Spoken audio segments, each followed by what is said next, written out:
Ha scelto di togliersi la vita con la pistola d'ordinanza seduto su una panchina di un parco di Albignasego nel quartiere di Sant'Agostino. Tragedia questa mattina all'alba. Il corpo senza vita di un agente della polizia locale di Padova di 59 anni è stato scoperto all'interno di un'area verde.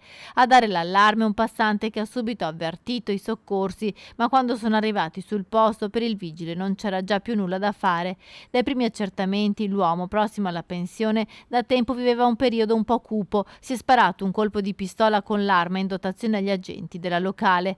Accanto al corpo nessun biglietto d'addio alla famiglia, nessuna indagine è stata aperta data la dinamica dei fatti. Il cordoglio per la morte del vigile è stato espresso dall'assessore alla polizia locale di Padova, Diego Bonavina. Una notizia che non avremmo mai voluto ricevere, che ci ha scosso profondamente un collega serio e stimato che tutti noi conoscevamo bene e con il quale sovente ci fermavamo a scambiare due parole, ha scritto Bonavina in una nota ufficiale esprimendo la sua vicinanza e quella del sindaco ai familiari e ai colleghi del 59enne.